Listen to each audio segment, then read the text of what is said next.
Hello, everybody, and welcome to another edition of In Between the Pages with James Lott Jr. I'm James Lott Jr. And today, we're going to do something a little different that I did not plan on doing, but I know how to go with it, and I always have ideas, and ideas, man. I always like kind of content. So today, I got two people I really like a lot, and I double booked them. And James Lott Jr., as you know, I do a lot, L-O-T-T stuff out there. And, my name always lends myself to that. I do a lot. I am a lot. And this has never really happened before in my 13 years career. So, of course, it happened now while I was sheltered at home. It's 48 days at home for me, folks. I'm going crazy. But these two people that are really nice, and they both have two varying careers. So I'm very excited to have them. Oh, we're going to have like a little, it's going to be Men's Day today. We're going to have a men's discussion. That's the men's. They both are East Coasters. I come from East Coast, Brooklyn in the house. Yeah. It's going to be East Coast tonight. That's right. I love the Park City and I love the Big Apple. So, but he's out in Long Island. Okay, so the guy below me is the hashtag power journalist. He's with Digital Journal. He's the editor at large. He's out on Long Island. He does soaps. He does music. He does all kinds of different things. He interviewed me recently, so that's something there. And I'm very excited to have him on. And it's Markos Papadatos. How are you? Good. Yourself? Good. Now the guy next to me. That's why I like a lot too. He's a motivational speaker. He works in public health care. He's a smart kid. He's all younger than I am. He's a speaker, motivational speaker. He has a book called Success Begins Where You're From, which is a great book. I have it. I would have pulled it out right now if I should have it near me. But he's a great guy too, Michael Forde. Hi, Michael. Hey, how's it going? Good. You guys look great. Thank you. Thank you very much. Sorry for the mix-up. So I'm a trained professional, I swear I am. So I want to begin first by asking each of you, I ask everybody, how are you doing during this, where you are, how are you doing? And I'll start with Michael first. How are you doing? Sure. Okay, well, I'm doing really well, better than I deserve, right? I been at home. I mean, this is like week 5 for me, almost week 6. It's probably week 6. I want to say it's week 6 for me. And I've been teleworking, so I work at the NIH right now. And while I'm there, I'm doing my public health work. We're working together as a response team to the different inquiries that we receive from the public and healthcare professionals and research scientists, et cetera, about coronavirus. But I do feel like being at home the first week or 2 was very difficult to get used to. You're not really used to staying inside for 24-hour periods of time. So learning how to get exercise back in there and diet back in there and things like that. It's been a journey. Well, yeah, but I'm doing well. We'll get to what you're doing in a second, but I want to just know how you are doing. I'm doing well. Can't complain. You look good. And now you, Marcos, down there, how are you doing with all this kind of coronavirus stuff? I'm doing good. I'm actually busier than ever. The only thing, I can't go to concerts every night, so I still get all these songs to review and live stream shows. So those are interesting. Yeah, we're going to talk about that also because a lot of your job is going somewhere to view something, and that's dead. Obviously, I'm never home. That's why now I'm same as Michael. I'm the same amount of time home. Well, I'm going to ask you both. Are you now being home? Is your place how you would like it to be? Is it comfortable enough for you? Say that again. I'll let Marcos. Okay, Marcos, I'll ask you first. So now that you're home a lot, is your home comfortable for you? Do you like, or do you see things you could change because now you're home all the time, or do you like it? No, I have no problem. Yeah. So your house is your apartment's comfortable, house is comfortable, and everything's good. Do you live in a house or apartment or? House, yeah. House. You're out in Long Island, so I forgot. Do you have a backyard, front yard? Yeah, I never go out because I'm scared, but yeah. Go outside. You can just go out and be away from people. I go outside all the time. I go crazy when I go outside. But so you do have a house that's good. And Michael, how are you living?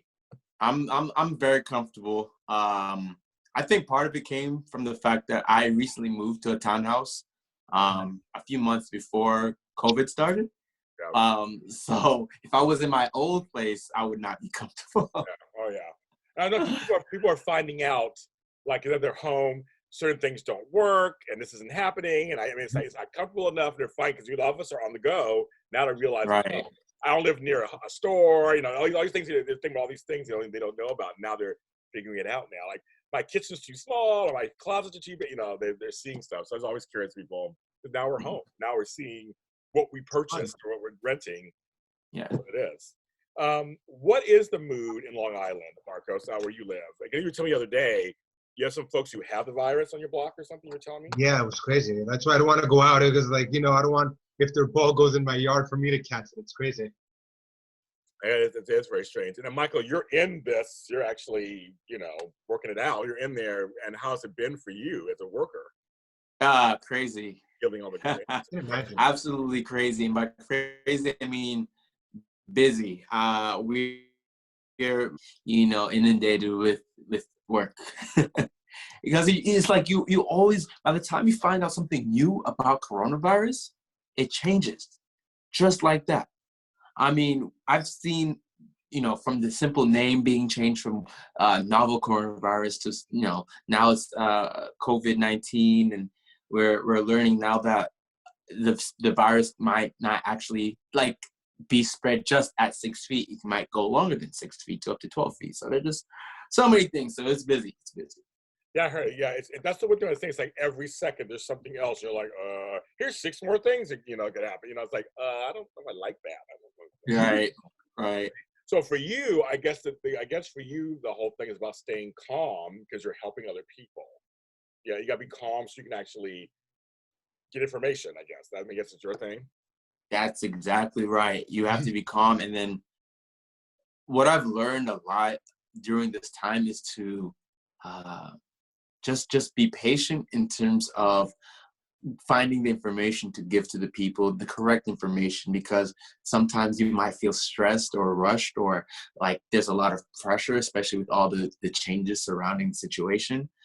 So the patience and the calm go hand in hand with me, and that's helped me be sane or more sane during this time of pandemic. Yeah. Now for you, Markos, Broadway closed, concerts are closed. Like, this is weird, right? So it must be just strange for you because you have a lot of things planned, obviously, and then it had to be just cut. How fast was it all cut down for you? Pretty quick. Within like 2 weeks, everything was like postponed until like everything is like starting in September again. It's crazy. If that, man, I don't even. They say like maybe fall of 2021 for concerts in New York. It's scary. Wow. That is crazy. I've been hearing here in California, it was like within 3 days they shut it down. Everything was shut down. Hollywood, because I work in Hollywood, shut down. All my studios I work for done. Everything was just like, and we're done. And I was like, oh, okay. Now I can't make any money. Got it. It was like it was the strangest. I had never been in that position before. This whole thing has been such a eye-opening experience. I guess I would say it's the best way to put it. It's very eye-opening because, like, I don't know, like, what do you do? So Marco, I mean, how are you doing music stuff? You've been interviewing soap people and people like me and stuff like that, but are you doing any music interviews and musician interviews? Non-stop. Well, because, you know, all the labels and a lot of other journalists, you know, like got laid off from like a few outlets because of the pandemic, because of the ads. But, you know, now they know that I'm still working, so I get bombarded a lot for music, and it's hard because I feel now with streaming, anybody can put anything out. So about how many interviews a day are you doing? Anywhere from 6 to 10. I thought for me, I'm doing 3 to 5. I thought that was enough for me. And like tomorrow night, I'm interviewing 7 people at once. I'm like, that's enough for me. I'm like, I can't imagine doing 6 to 8 a day, 6 to 10 a day. Crazy. That's why they're all 10 minutes each. Like I do them like real quick. Boom, next. Otherwise, I get backed up. But how do you stay motivated to do that 8th interview, you know, or that 10th interview that day? Like, how do you keep motivated? I don't even. It's hard. It's hard. It takes a lot of stamina. I'm still young. I'm still 34, but yeah, you're a baby. It gets after a while. Like I'm like, oh, hello. I'm like, I don't even want to see the computer anymore. You know, like you're on the computer all day. I'm like, oh, my eyes need a rest. Well, actually, make sure you be careful with that because I had to learn the same thing. I was like, okay, I wear glasses and stuff, but when the computer, I don't wear glasses. I walk away for a while, stare at something else, and then I come back to it because that is very important. For the most part, I know what they're going to tell me before they even do after all these interviews. I know give or take what they're going to tell me. so I know how to spin it my way, give or take. Well, I mean, you're also, because you're interviewing, you're doing the research, you're interviewing, and you're writing them too. You have the audio component, but you're also writing the article. Describing, yeah, that's the hardest part. So I mean, people like me who talk fast, was I easy enough to transcribe, or were you like, James, slow the F down so I can get this word? How was I? Tell me the truth. Well, the hardest part, remember, I didn't realize it was Tony Moore, and I was like, who is it? Because it was cutting in and out. I heard Tony, but I didn't hear the last name. Oh, okay, yeah. But then I told him that, I'm like, oh, it was Tony Moore, because I spoke to him yesterday. Yeah, I spoke to him yesterday. Like, interesting. That's so funny. Now, Michael, so you're in this whole thing over there, and what have you learned about the human condition during your experience of dealing with this, the public health side of the COVID virus? When you say human condition, are we talking about like the general public or like my personal human condition? Well, I mean, okay, good question. Host. I want both. I want you to tell me both, and if they're different, tell me both. Sure. Well, let's start with like the general public. So, obviously we know the story of like back in January, there was this mysterious strain, right? This mysterious viral strain that was just hopping around. And it turned out that the strain originated in China. And then if you remember, James, this was around the time San Diego, California was having a big, and not just San Diego, California, just the West Coast in general, having a big influx of people for the Chinese New Year. And so we had this thing going on where the government was like, maybe we shouldn't really, let's not do anything yet because we haven't really seen anything, right? So it would be unfair to manage in a way that's not like scientifically proven. Then we find out people are getting this virus and it's spreading. So for just from the human condition, general public, right now it's affecting a lot of people. Race knows no boundary when it comes to race, color, your skin. We're finding now that age also knows no barrier, because we used to think that it was just the older population, but there are people that I know of who are in their late 20s or early 30s who have the virus, and some who passed away from the virus. So the human condition right now is looking dismal in some places, but the good news is that we do have a lot of recovery when it comes to the cases. I mean, out of the 1 million plus cases the U.S. has seen, we've had over, or less than 300,000 deaths, and I think I just went a little bit above, because the last time I checked, I think it was like at 250 deaths, and then out of the deaths, a lot of the population were older people. Now, for me personally, it's taking a toll on me, because like I've had friends and family who had the virus, / have currently the virus. I haven't known anyone directly who's passed away, but I've known like my friends who's they've had friends that have passed away. And like, my aunt, for instance, went to work one day to find out that her coworker had passed away the night before. And she's a nurse, so it's kind of like stuff like that. So for me, like, it's at work, I just have to always try to separate some emotion, because I'm going to be feeling it all the time, like that sadness when you get those inquiries, especially like my parents, they're older population. So I'm just always like, anytime I deal with somebody that's older population, I can't help but think, oh my goodness, like I really want my parents to be okay. But yeah, that's how I've been holding up in both aspects, both the work and then the personal life. Yeah, it's crazy. Markos, for you, I feel like you're like me. We're providing a service to like Michael or other people out there that's other than the virus. We're providing entertainment. So do you feel that entertainment is more important than ever than now, right? Than, distraction than ever, right, Markos? From a mental health standpoint, yeah, but even in entertainment news, everything is surrounded by the virus, so it's inevitable in one way or another. Yeah, kind of is. But you are doing interviews that aren't, talking about it to death. I mean, you're interviewing people and what they're doing, right? Absolutely, yeah. How they're coping in all this. So have you interviewed your dream person yet? Oh, many times. Every year I've done. I would get it. Yeah. At least 10 times over. sometimes. Okay. Who are some of your dream people you've interviewed? Oh gosh, Katie Lang, Oh, wow. I like her. Okay. Aerosmith, Oh, wow. Dolly Parton, Emmylou Harris. Oh gosh, Megadeth, Dave Mustaine, the lead singer. Yeah, I know him. Yeah, I know him. Yeah. Gosh, I can go on all day. Ed Asner. I met me and Ed are friends. I've interviewed him 3 times. I know Ed. Betty White. Oh, you met Betty White. Okay. Well, oh gosh. Well, Marco, so without being super shady, has there been anybody that you interviewed you're like, in real life, they're too much? I'm sure you have, haven't you? Of course. I have. I'll tell you who it is. Okay. I have a couple people. I'll tell you, I had this one interview. It was a woman who had a book about raising children a certain way. Now, mind you, she has no children. That didn't bother me so much, but I thought she went to school. She became whatever she was. She was something that had to do with early education or whatever. So that's fine. You're learning some stuff, whatever. When I tried to explain something to her, because I am a parent. And a grandparent. And a grandparent, yes I am, of children. She said I was a bad father for something that I did once on camera.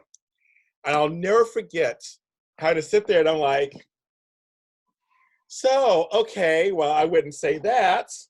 So we'll be right back. You know, I was so taken aback by it, but the camera's right on me. So I'm just like, I don't do ratchet television. So I was like, oh, okay, I now hate you. Okay, thank you. And I had to finish the interview. I had another 20 minutes left. And that was the hardest 20 minutes of my unnatural life. And I'm like, and I to this day have not watched the interview. I can't look at it. I'm just like, and I remember my engineer said, James, you're like that cartoon where all of a sudden the steam got red over your face and you can see the steam in your face. Because I was just saying, you know, because you're saying that when kids get scared, you know, don't coddle them. Just let them, you know, tell them, don't be scared or whatever. I'm like, well, sometimes that's not how you do that. That's your way. I said to her, that may be your way, but I'm just telling you, my way, I'd rather do that. Well, that's bad parenting. Wow. I was like, okay. Needless to say, we've never spoken again since then. And when it was time to get off the air, we took no pictures together. And I was just like, yeah, bye, bitch. So I have had a few over the years, but most of them are nice. But you always say the same thing. Most of them are nice. They're just trying to get their product out there, right? Markos? Yeah. Most of them are nice. They just, I'm being all tough, but I'm just saying that most of them are nice. My point is, most of them are nice. And that's just kind of like they just want to talk about their products, right? Yeah. Very good. Michael, who is someone that you've met that you've been shocked in a good way that you've met? Because I know you're out there dressed up, running the streets, doing stuff. But I've met so many people. Was it's just one? So many. The one person that so I'm like, I guess we're talking about like, a good shock or a bad shock? First is a good shock first. Yeah. First is a good shock. So I think it was like last year or 2 years ago, I got the chance to go to the Emmys, and I had just finished watching Black Panther, and Letitia Wright, who played the little sister of the Black Panther, Chadwick Boseman, I was seated right next to her. And the confusion on my face, the surprise, the emotion, like I cannot speak. And then what made it awesome was the fact that, you know, all I can get out of my mouth was "God bless you." Like I was just that's fine. That moved, right? And she literally took the time to have like a decent conversation. And apparently I think she's like a believer. She's really religious. So we were able to talk, and it was just like, whoa. For the rest of my life, I was like, I cannot believe that happened. So that was really a cool thing. Okay, that's it. Without naming names, have you met somebody that really surprised you that wasn't a good surprise? I feel like you have.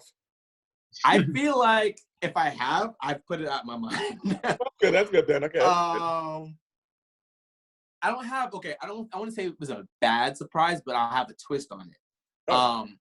It was like an encounter that could have gone south. Let's just put it like that. and it was with Jason Bateman. So I'll tell you what happened. Oh God. Yeah. I'll tell you what happened. I'll tell you what happened. Okay. So that same Emmys, right? I go outside and I was just like, oh my gosh, this is like a once in a lifetime kind of thing, because the way I got into the Emmys was through seat filling.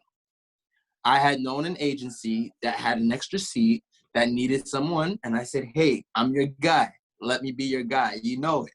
So at the end, I'm walking into this big set circle, and everyone's coming out, and I'm lost, right? And so like I see Jimmy Kimmel, I see the guy from Anthony Anderson. I'm like, oh my gosh, all my favorite people. I'm around them. I don't know how it happened, but I strayed away from the main course of people, and I was just trying to find like where the after party would be. I bumped into Jason Bateman, not looking, and I mean not just like a shoulder rub, right? Like a full-on smack. Oh wow. And he looks at me and gives me the most evil look I've ever seen a stranger give me. Like, bro, I'm about to kick your butt kind of thing. Like, and he had his 2 little cronies with him. That's hilarious. And we had to stare off for a good 3 seconds. And when I tell you 3 seconds, doesn't seem like a long time, but when you are like faced with all that, I was really shocked. I thought he would be like, oh man, no worries. It was just like, oh dang. I love it. I love it. So that was my story. And I asked. I want to know. Well, it's a little side note for you. I was on a flight on Southwest early in the morning, going to San Francisco, and it was like 6 in the morning flight. And all of a sudden, I hear a tap on my shoulder as we're about to close the doors, and this person comes on. It's Justine Bateman, and she sat next to me on the whole flight. We had a great talk. I was like, family ties.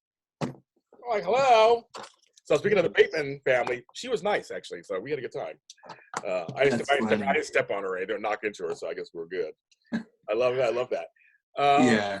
It's very interesting. So Markos, have you interviewed any other Greek artists? Have you met Neo Vardalos? Have you met anybody, in that group? My girl Maria Menounos, have you met her? I've interviewed Maria Menounos. Oh, she's awesome.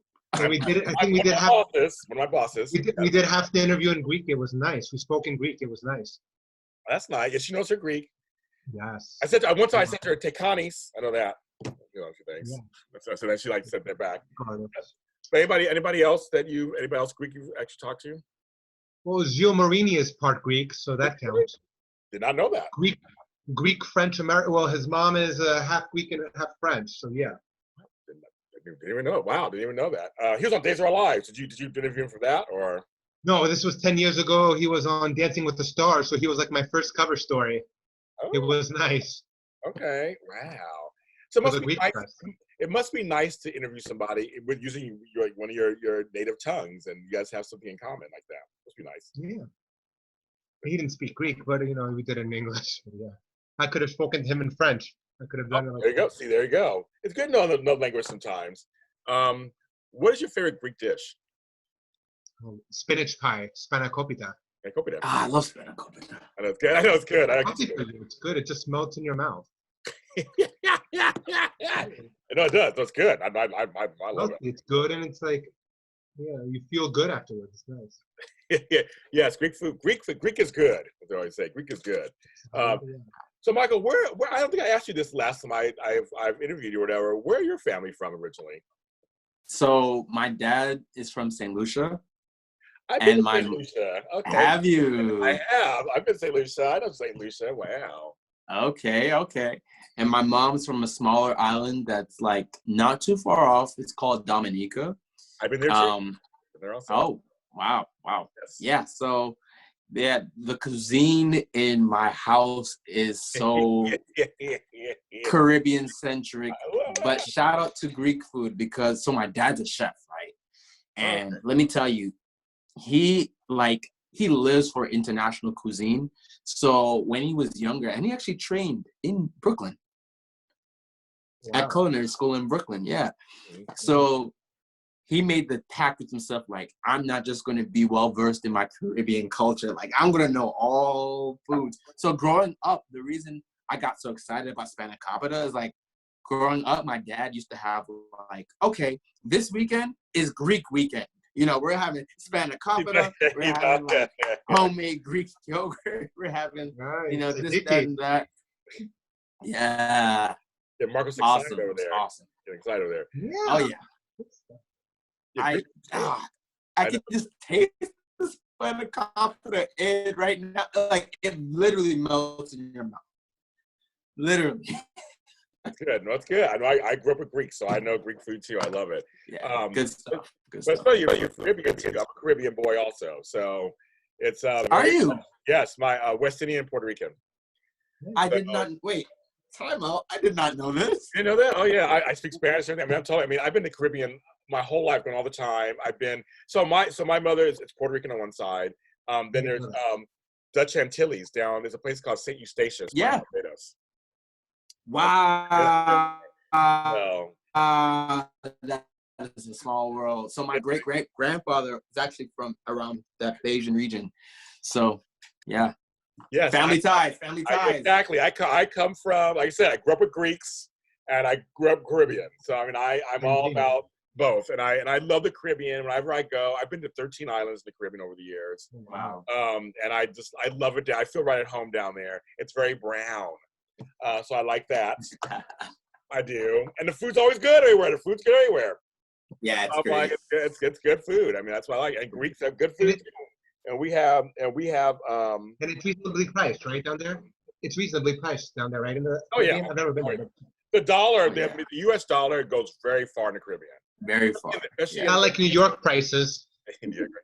Or D.C. prices, I'm sure too. Yeah, no. You guys are slightly more expensive than Los Angeles. Slightly. We're getting there now. LA, people don't realize LA was never expensive. Really? No, San Francisco was. I lived in San Francisco. It was San Francisco and Manhattan were the two most expensive places in the country. LA is now starting to get there. They're starting to finally. Well, Manhattan is very expensive. It's ridiculous. Right? In New York? I'm sure. In New York, it's ridiculous. Like, I don't know how people pay their rents in New York. It's crazy. Well, and what you get in New York is small. You're not getting a lot. The same with San Francisco. I had a place that had no kitchen, and I was paying $2,000 a month. No kitchen. I'd eat out all the time. Had a hot plate, and I'm paying $2,000 with a hot plate. I'm like, what's wrong with this story? So I'm back in LA and everything. Everything. So I was like 10 things wrong with that sentence, right? Yeah. I know New York, especially the apartments are small and you're all cramped together. We're out here we're spread out in LA. I mean, there's a lot of places to go. And DC, I know you have suburbs. I know you have suburbs in DC, and you're so close to Maryland and Virginia and all that, right? Yeah, like DC. So I've actually had the privilege of being in all three. Like I was born in Brooklyn, lived there for a little bit, and then I moved to North Carolina. But then I have some people out in LA. That's where we did our thing last time, so, and then I'm in DC. So I can honestly say that, DC price of living is just hit. It's like, I feel like if you're towards the city area, downtown, I mean, my friends near the George Washington Medical School were paying like upwards of $3,000 for a 1-bedroom apartment. And then some of these homes in DC, especially we have Georgetown, we're talking about $1 million homes. And when I tell you, when you look at these homes, James and Markos, when you look at these homes, you're like, okay, where's the 1 million? Like, I'm not seeing it. They're not huge. Right. They're small, but it's DC. It's downtown. So. Wow. Well, I know Long Island. I have family buried out there. I mean, I don't really know anybody. I know a few people live out there, but my family's buried out there. I have my grandparents, my great grandparents, they're all buried out in Long Island. Pine Lawn? I think so. Pine Lawn or Calverton? One of those. I mean, I've ridden out somewhere. I mean, I haven't been in years, but I mean, they all go out there. It's like they have their services in Brooklyn, but we all go out to Long Island, where all the cemeteries are, and that's what's they're out there. So I've been to Long Island just basically for that. I've never been really to Long Island for anything else. just for funerals out there. But there's a lot of cities out there in Long Island. Yeah. There really is. So Markos, when can you tell when you're doing an interview that it's not going well? When you're trying to pull when short answers, like 4-word answers, you have to prompt to get something out of them. It's like pulling teeth. Yes. Or if they keep or some of them can tell you, what do you want to know about it? I'm like, oh God. And my questions are like succinct. They're to the point. There's nothing TMZ about them, so it's like crazy. Yeah, you're like me. We don't do gossip. I don't do. I'm not. Me neither. I don't have time for that. Well, my thing is, I want to make sure that's what they like me, but I want them to come back to me when they have things going on. I don't want to have them go, don't go to him, because they're going to ask you. They'll come back to you, all right. Yes. Before I'm done, they have 2 or 3 lined up for me, the same manager every time. See, that's good. That's good. Why do you think you're a good interviewer? Just I'm quick to the point, and they have it within an hour. Nobody else can turn it out that You are fast. No, you are fast.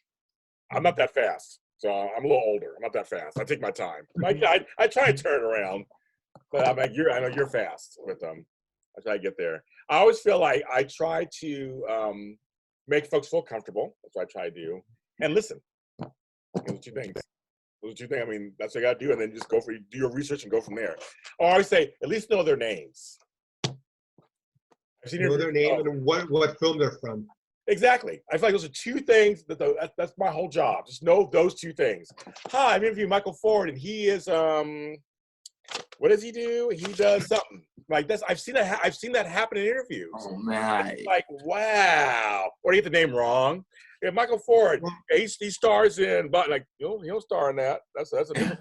Look, and I get it. The only time that's ever happened to me in person was 2018 here in New York, because I cover a lot of swimmers. It's hard because you only see them in goggles. When you see them in person, they all look alike.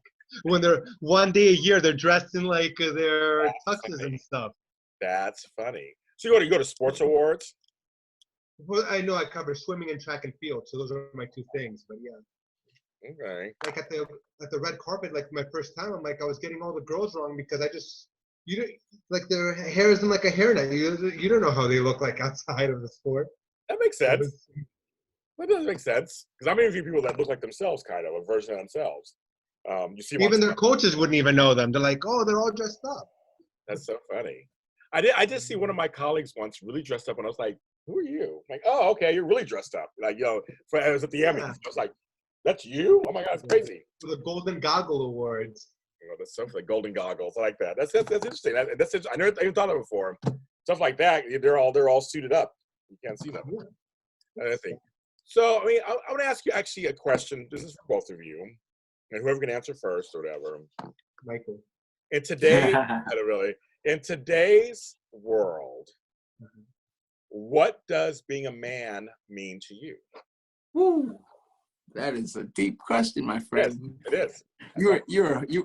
You were saving that golden bullet, weren't you? I was. It's like I start to wrap this up. I was like, I want to ask the question I want to ask. I'm really curious if people. I've been asking this question to a lot of people, and being able to answer. Yeah. So.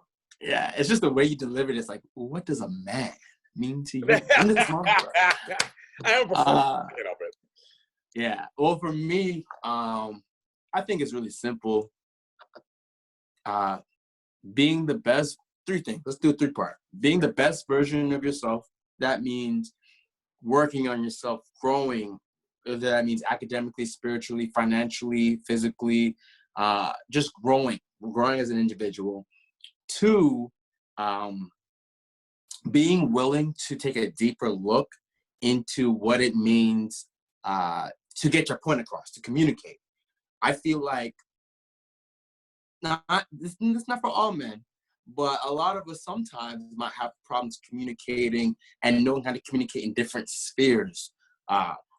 Workforce versus like relationship life versus friends and family. Like sometimes we're always accused of like not being able to talk about our feelings or, things like that. So communicate. And then the 3rd thing, trying to wrap it up, is being able to have a vision and stick to it.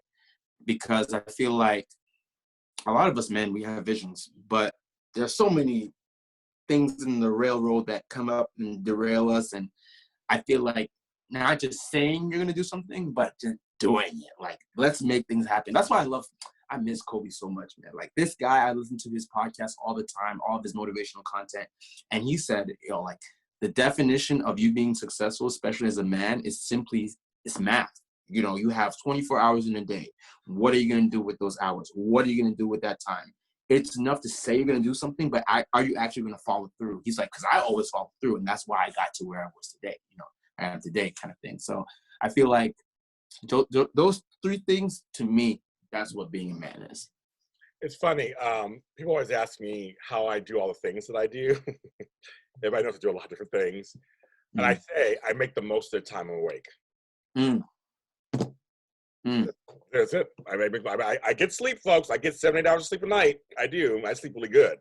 But when I'm awake, I make the most of that time. I make all of it count somewhere. And that's very important. So what you're saying, I think, is very important. So Markos, you're a man in your 30s. What does being a man mean to you these days? These days, I feel it's about balance. Finding a balance in like your work life and like relationship and peace of mind, when you can go to bed at night knowing that you did the best that you could and that you made a difference helping others. Because for me, success is meaningless unless you share it with others. It's sharing something. Like, I want to promote James Lott Jr. and like everybody, like whoever I interview, I want to tell their story, make them look good, because we both want the same thing, like a good piece, a good story, and you want like to impact people's lives, something that they could learn from. Okay, like that. So being a man, you're here to serve the community. Yeah, exactly. That's what it is. I feel the same way. I feel like I'm here to share whatever I have, be the conduit to whoever I know. That's the kind Going to sleep at night with like no regrets and knowing that you did the best you could. Peace of mind. It's all about inner peace. It's not about the money. It's not about the fame.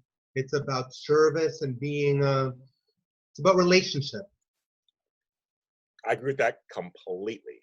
Because in this business, our reputation is everything. It's all about reputation and relationship. That's very true. Without that, you're nothing in this business. That's all. Trust me, I know. I work with every PR firm in Los Angeles, and they all like me so far. So I try to smile and do a good job. That's what I try to do, and serve the community, like you said, and just be, and be a strong male figure of some sort. I'm trying, I guess. I'll try. I'll be 51 in a few days, so I don't know what that means either. That's crazy. I mean, I think I'd look pretty decent for this age, I guess. And the grandson just turned 21. See, there you go. Yeah, I guess they're 21. So we're all getting older. Everybody's getting older. But so I want to thank you both because, again, this is what life is sometimes. I decided to turn a situation into something different and positive, and it's very much what I like to do in my life is think outside the box. And I had two people I like actually were together. So we get to do an interview together. So thank you, Markos and Michael. We're M&M. M plus M squared. Yeah, there you exactly, right, Marco? We're just here to, coming from two different sides, journalism and health, but boom, together, we got that inner wealth. Yes. Bars. Yes, I love East Coast bond. Yeah, East Coast bond. You guys are the East Coast bond, definitely. I love it. Yeah, for sure. So, Markos, tell folks where they can find you online and the digital journal and all that. Twitter on at Power Journalist, on Instagram. As of a few weeks ago, I joined Instagram, and I'm at the Power Journalist. You're the only one. That's right. One Power Journalist. That's him. He's on there. Follow him. And you want some positivity, some words of encouragement. And this guy always supports me in my post. Michael, tell me where they can find you. Thank you, my friend. You can find me on Instagram, Twitter, and Facebook at Michael H. Forde. And then you can also find me on my website, which is www.michaelhforde.com. That's right, kids. And where can you find me? Where all James Lott Juniors are sold at James Lott Jr. on all social media platforms. I'm always showing my wares. I'm hawking some product. I'm selling something, and I have lots of interviews. Just type in James Lott Jr. and you'll see everything. And this Sunday, I'm releasing my 5th album called Safety in Numbers. So look out for that. We have all streaming services, all places where you buy music. I don't know where you can buy music anymore, but you can find it there. You can buy it there. And it's 10 songs of my life after my face being paralyzed. So it's some interesting stuff going on there. So it's an interesting album. So check that out. And of course, this podcast and this thing is everywhere. You can think we can find podcasts. Go to JLJ Media on YouTube. Go to, for the audio version, hello, podcast listener. Go to Spotify, iHeartRadio, Deezer, Apple Podcasts, Spreaker.com, Pandora, everywhere it is, where you see it, be so kind and subscribe to it. Follow it. Hit a like button. Tell what you think. Give us some ideas, whatever. Tell me what's going on. And if you're somebody who thinks you have something to say that's worth something, contact me. Maybe you'll be a guest on the show yourself. I'm always looking for people. I'm not looking just for people who are rich and famous or whatever. I'm looking for people who have interesting stories and things to say. That's what's really important out there. Things to say, folks. And I want to thank everybody. And please, I know it's hard right now. I hear you. I see you. I feel you. Please try to stay safe and sane. Do what you can, protect yourselves and your family, but also try to stay sane and find ways to keep your sanity, because I know it's not easy during this time period. Thank you very much.